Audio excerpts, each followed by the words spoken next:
Welcome to Hood Champion Boxing and Sports. In boxing, you find a way to win or you find a way to lose. So Anthony Joshua and Usyk, we know the fight is on. They're going to be having the rematch August 20th in Saudi Arabia. Now, we know that both of these guys have gone through a lot. Anthony Joshua dealing with his loss, traveling around the world, trying to find a good trainer. Usyk, in his war-torn country of Ukraine, he was back home defending the country, lost over 20 pounds. But ultimately, with the support of his government and the fans, he decided to return to the ring, to return to training camp and get ready for the rematch with Anthony Joshua. So a lot for these guys to deal with from an emotional and from a psychological perspective, right? And you just got to think about just who would have been affected the most and who is going to be affected the most going into the fight. But there are a lot of top contenders, past and present, and there are a lot of people in the boxing community that really feel, although Anthony Joshua has brought in Robert Garcia, and we know Robert Garcia is known for training his fighters to get the upset in fights they're not supposed to win. I would say one of the biggest upsets, two of the biggest upsets for Robert Garcia was when he trained Josecito Lopez to fight Victor Ortiz, and when he trained Marcos Maidana to fight Adrian Broner. And you can also add when he trained Marcos Maidana in that first and second fight with Floyd Mayweather. Because that first fight with Floyd Mayweather, doesn't matter if you agree with how he fought or not, he fought to win. And that was a close fight. The first 8 rounds were close. And that's why Floyd decided to do the rematch, because he realized that fight was closer than what it should have been. They go into the rematch, Floyd and Maidana. Floyd definitely outboxed him, but Floyd respected his power. But Floyd was, I would say, 30 seconds away from being knocked out cold. Now, if those of you who disagree, I can't remember which round it was. 5th or 6th maybe, where Maidana caught him with that straight right hand, and Floyd fell on the ropes, and his shoulders went up like this, and he grabbed onto the rope and wobbled his way back to the corner. That, if there were 30 seconds left on that clock, Floyd Mayweather would have been knocked out cold. But he wasn't. He won the fight. It is what it is. He got hit with a good shot. Floyd has a good chin. But I'm bringing that up to talk about how Robert Garcia can take fighters who really look like their careers are over, as long as they put the work in, and can resuscitate their careers. And he's done that. Now, there's been other fighters where he's helped go on to win world titles. So his resume is long. But with him coming on to the team of Anthony Joshua, you got to give him a chance. But there are a lot of people who don't believe so. They are leaning in the direction of Alexander Usyk to defeat him in the upcoming rematch. Now, we know last September, Usyk outboxed AJ, because I personally think AJ fought the wrong fight. He captured all those belts, all 4 of those belts, man. IBF, IBO, WBA, WBO. And he did it in front of Joshua's home crowd in Tottenham Hotspur Stadium, okay? So now that they're having a rematch, these guys are about to make some serious money. Anthony Joshua is making a minimum $100 million. Usyk isn't making that much. I'm not sure what Usyk is making, but I wouldn't be surprised if Usyk was making upwards of about 40 to 50 million. Okay? So for those of you out there who are saying, how in the world can Usyk have the 4 belts, be the champion, right? And come into a fight with Anthony Joshua and not get the lion's share? Well, I'm going to tell you how. It's called business. And when you have someone like Eddie Hearn is like this. I've said this in other videos, but this may be the first time for some of you guys watching one of the videos on my channel, right? Eddie Hearn feels, if I give you the chance to fight for the 4 belts, okay? So in the first fight, I'm going to get the lion's share, 80-20, something crazy, right? If you either take it or leave it. And to me, that's the right position for him to remain steadfast in that position. And it's up to the opponent. So then he's like, if you beat us going into the second fight, maybe it's like a 70-30, 60-40. Or maybe it's still 80-20. Because I'm the one that gave you the opportunity. So this is what you have to agree with. Now, the person who's the challenger is saying, so if I beat you, I come into the fight as the champion, but I'm only taking 20-30% of the purse, and that's where negotiation break down with most fighters. But at the same time, that 20-30% is a lot more they make for fighting someone else and getting 70 or 80%. You see? So Eddie Hearn knows that. So most of the smart ones take it. Now, if you come and you win the second fight, and then you decide, okay, let's have, you can either have a third fight, or you can go on and do what you want. Or you can work with Eddie Hearn, and now he takes you on as a client, and AJ kind of gets brushed to the side. Okay, so going into this fight, that's how come Alexander Usyk isn't making anything near what Anthony Joshua's making. But if he wins the second fight, and he decides to do a third fight, which I doubt he will, he'll go on to fight, what's his name? Fury. Now, that fight with Fury, everyone knows there's money in Saudi Arabia. That could be a super, super huge fight. But I think there's more money involved if AJ wins in this rematch. So we'll see how that goes. But again, we talked about the purse split, but back on the subject about people not thinking AJ can win. And especially, guys like Joe Joyce, Daniel Dubois, Wilder has an opinion, Dillian White has an opinion. And it's just crazy to hear these guys talk like that about Anthony Joshua, but I get it. David Haye doesn't think he'll win. The only person who sounds like they feel he'll win is Eddie Hearn, and he's supposed to talk like that. But there are guys who are in line to be mandatories who want to get a mandatory shot at the belts. But as far as Robert Garcia being a game changer, they just feel it's too late in the game to bring someone like Robert Garcia in. With the fight coming up in August, it's June, July. They just don't think that's enough time for him to come and actually affect change as far as Joshua's style. They just don't feel that's it. They think that Robert Garcia is a good choice for him. They just don't think there's enough time. They know that he's more of an offensive trainer. And the thing with this is just leading up to a rematch with Usyk could be more problematic if he doesn't know how to, if he can't intelligently use his offense, because offense is defense, right? But when you talk about Usyk beating him before and feeling that Joshua is going to face the same fate, a lot of people feel Usyk will have an advantage because he's going to know what to do, and he's going to know what Joshua's strengths were in the fight when Joshua did really let his hands go, and Usyk's going to know not to do it again. And he said Usyk is not going to be like what Joshua expects going into the second fight with Andy Ruiz. We all know Andy Ruiz just let go. Talking about just letting yourself go. Andy Ruiz came into that rematch. He looked like somebody who turned into a rock star, partying like a rock star, eating like a rock star. And he just came in there looking really, really bullish, and we all know what AJ did with him. But this isn't the same. This isn't the same with Usyk. Usyk's mind is not going to be clouded with his ongoing war between his home country, Ukraine, and neighboring Russia.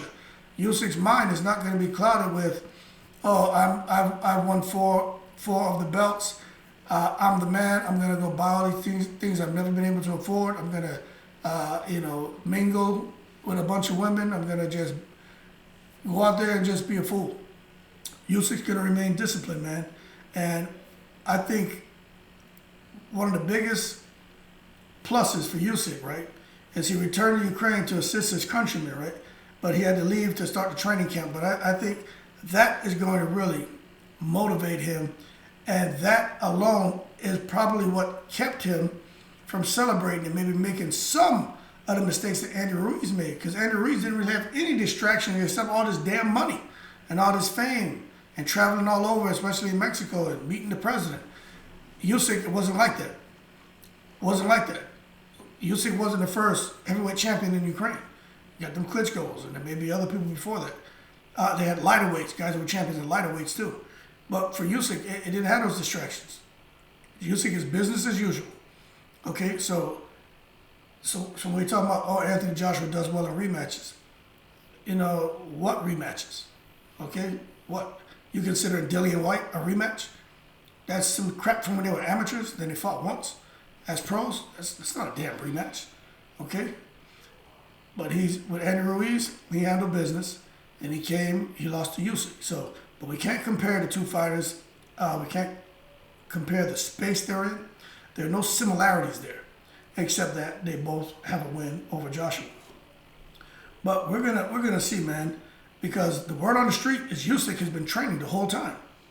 See, that's the word on the street. Him losing that 20 pounds was a result of training, and also probably just not having a nutritionist and maintaining the right diet, but he didn't abuse himself. That's called discipline. So the word on the street is, right, that Usyk is in a very good place, and he's coming hard. And he'll know exactly what to do to beat Joshua again. It's up to Joshua to make the fight now. The first fight should have been how it should have been the first fight and correct those mistakes. And I don't know. Some people are saying that Usyk going to knock Joshua out. And we just have to see how the fight goes. It's going to be an exciting fight to watch. And a lot of people are going to be watching it. And one thing I know for a fact is you got that guy over there in England, man. The juggernaut. What's his name? Joe Joyce. Joe Joyce is the mandatory for that WBO. So Joe Joyce is sitting there watching because he's like, all right, I should get a crack at that WBO belt. So the winner of Joshua and Usyk, he's watching that. There's a lot of guys out there who are mandatories, man, and that's the thing with these sanctioning bodies. I know I can't be the only one doing videos on this, but you look at Josh Taylor, you look at Jamel, you look at the ladies. When people become undisputed, okay, Devin Haney, these sanctioning bodies want their belts being defended, okay, because that's where they make their money. And this is the sad part, right? They're gonna, if the sanctioning bodies don't work together, to sit back to see who's going to win the fight, and then allow for that undisputed fight between Fury and the winner of Usyk and AJ. If they don't work together, because they don't always work together, they put their personal priorities before the collective organizations, okay? They put their personal priorities first. And when they do that, they try to make fights with like a Joe Joyce and AJ instead of an AJ and Fury. And then now they go to purse bid. And it'll drop a whack purse bid of $200,000, $400,000, $500,000. And now Anthony Joshua has to fight Joe Joyce to defend that WBO belt, or he has to give up the belt. And that could preclude seeing the undisputed fight. And that's what sucks. But in this case, I'm hoping that Joe Joyce, I think he's still with Frank Warren, they don't push the envelope on that. Because Frank Warren has a vested interest to get Fury in there. Okay? So I don't think that will be an issue. But I think whoever wins, that's where Frank Warren will push to have his guy, especially if Fury was to fight AJ and win to become undisputed. Then Frank Warren definitely would want Fury and Joe Joyce, because Joe Joyce is with Frank Warren. And that's just how that works. But again, man, you know, I'm curious to find out, and that's why I can't wait till I can start doing these live feeds and stuff, to hear from you all, to find out what do you guys think and why. I'm going to tell you something, man. I said in another video, I don't know how many of you guys who are watching this video right now is an ex-professional boxer or ex-heavyweight champion, okay? I'm not, right? But like you, I'm a boxing fan, and like a lot of you, I've done a lot of sparring, and I've done some amateur boxing, okay? I know what it is to be in a situation, boxing wise. I've been in it and I've seen it. Okay, where you get hit with something, or you're fighting with somebody, and then a little bit of a doubt creeps in. If that doesn't happen to you where you don't recognize the threat, then I don't think you're human. Okay, you got to recognize the threat, and what happens with that, you're either gonna go back and work on those areas to make sure that when that threat comes at you, if someone's a hard puncher, you got to get your stamina up, work on your defense. Okay, if someone has speed, you got to work on your timing, work on your combinations, work on your jab. Okay, there are things that you can work on, that you can improve, that when you get back in there and you go into fight or flight mode, you're comfortable sitting there and fighting and not taking flight and trying to, end up fighting yourself losing by knockout or by decision.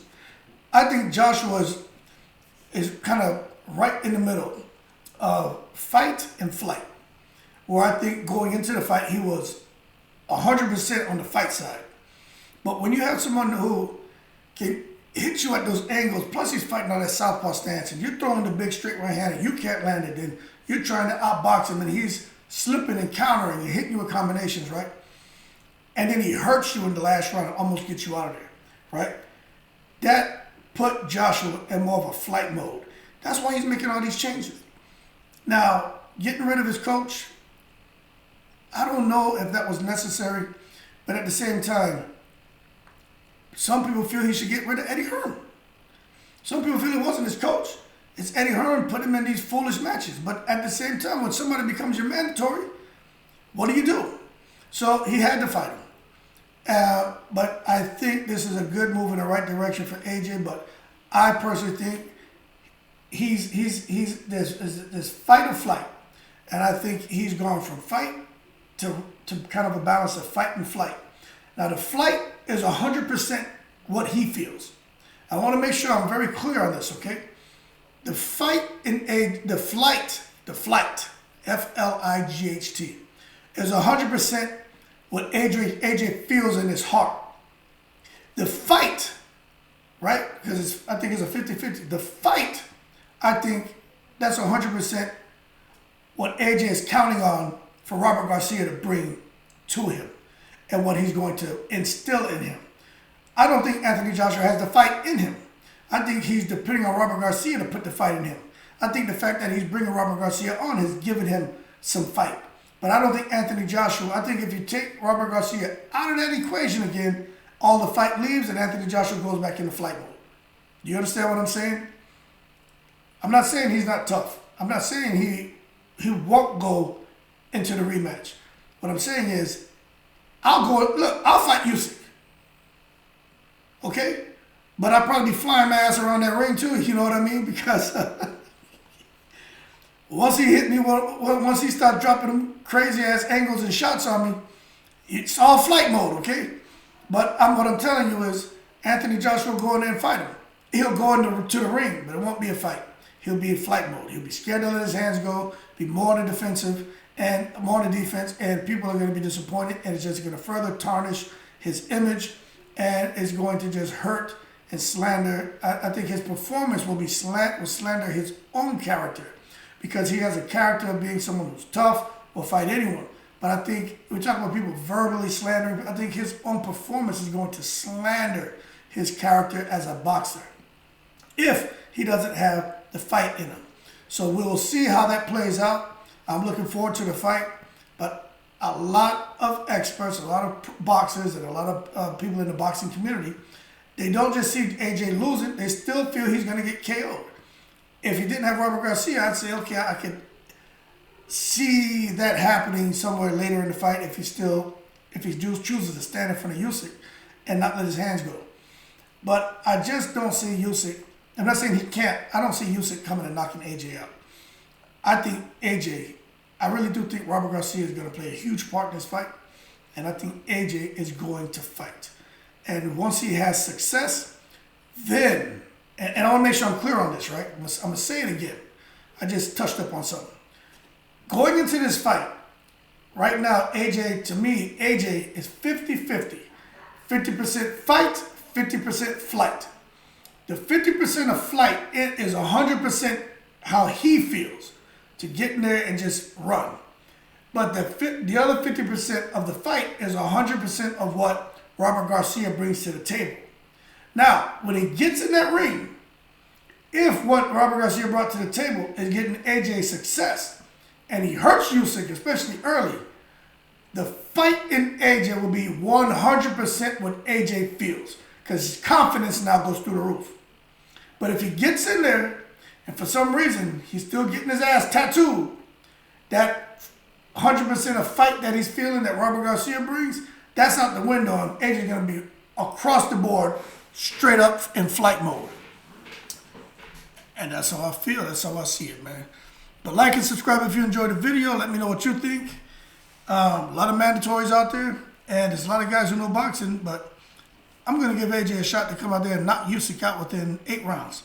Because Robert Garcia is known for offense.